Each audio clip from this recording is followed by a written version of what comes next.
The general purposes of the pediatric prophylaxis are to eliminate plaque with the intent that it will assist in the prevention of caries and periodontal disease, cleanse the teeth for improved topical action of fluoride, and offer a child a simple, non-traumatic approach to chairside dentistry. The dentist should explain prophylaxis armamentarium to the child patient to relieve any anxiety the child might develop upon viewing strange, shiny, sharp objects. The armamentarium or tray setup requires an explorer, a mouth mirror, cotton pliers, a superficial universal scaler, which is optional, a prophy angle,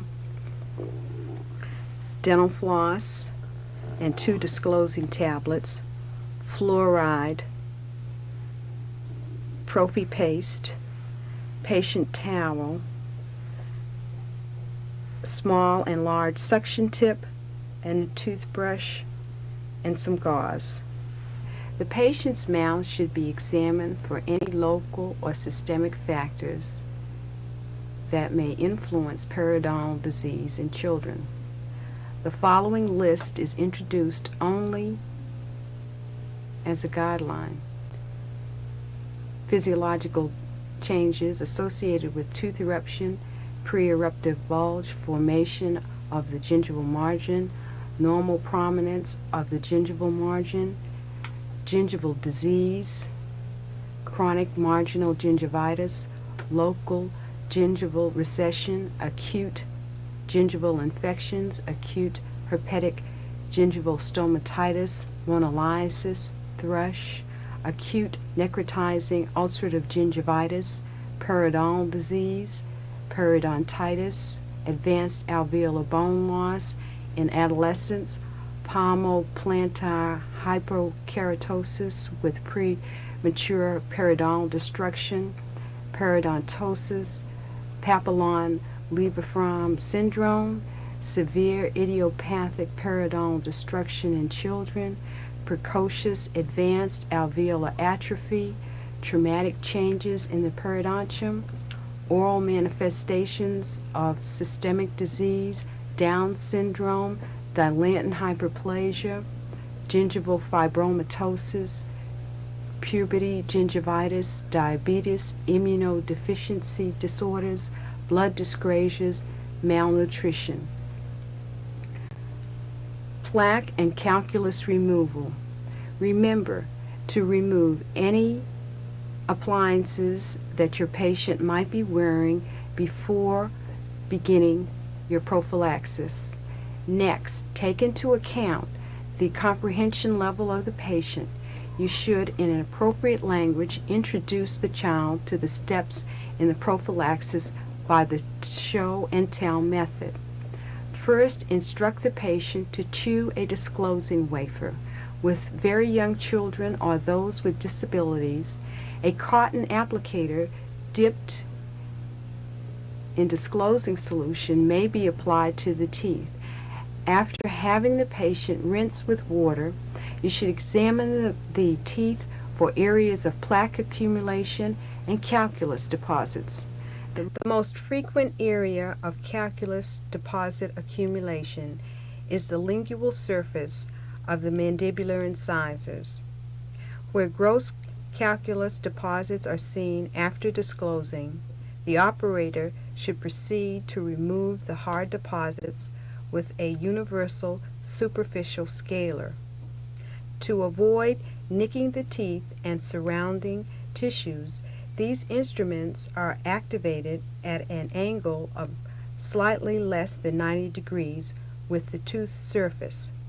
The cutting edge engages the supragingival calculus at the level of the crest of the gingival margin, and the calculus is dislodged with a firm, steady motion upward toward the crown. The procedure is systematically repeated until all the visible calculus is removed.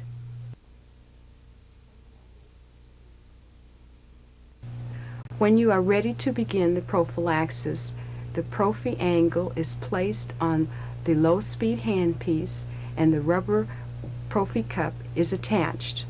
The cup is dipped into the prophylaxis paste. A saliva ejector should be used to remove excess saliva so the patient does not need to expectorate frequently. With gentle pressure, the prophylaxis cup should be placed under the buccal or facial free gingival margin. Keep in mind that the depth of the gingival sulcus in a child is 2.1 millimeters plus or minus 0.2. Having placed the prophy angle accurately, you should now rotate the cup mesial distally as you move toward the buccal incisal surface.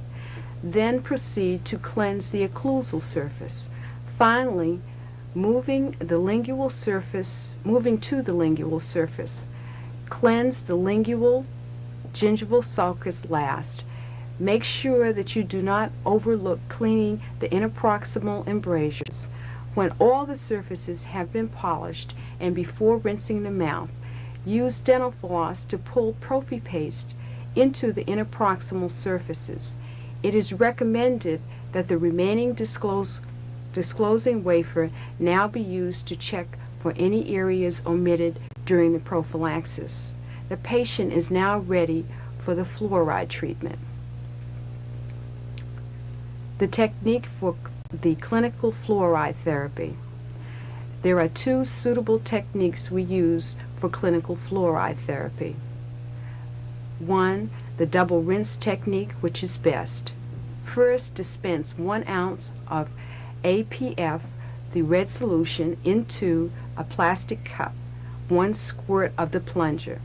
Second, dispense 1/2 ounce of the stannous fluoride, the tan solution, into the second plastic cup, 1 squirt of the plunger. Dilute with 1 ounce of water just prior to use. Third, have the patient rinse 1 minute with 1/2 of the red solution. This is followed with 1 minute rinse of the remaining APF. Fourth, immediately have the patient rinse 1 minute with 1/2 of the 0.4 stannous fluoride solution. This is followed by a 1 minute rinse with the remaining stannous fluoride solution. The patient should not rinse or eat for 30 minutes after the treatment. Routine dental procedures may be performed immediately. When the quadrants of the teeth are isolated and the fluorides topically applied, the same time limits are applicable. The single rinse technique, which is acceptable. First, dispense solutions as above. Have the patient rinse 1 full minute with the entire APF solution. Immediately have the patient rinse 1 full minute with the 0.4 stannous fluoride solution. The patient should not rinse or eat for 30 minutes following the procedure. Routine dental procedures may be performed immediately. Note, it is very important that 1 full minute be allowed for each rinse, otherwise the protection loss will be greater than 10%.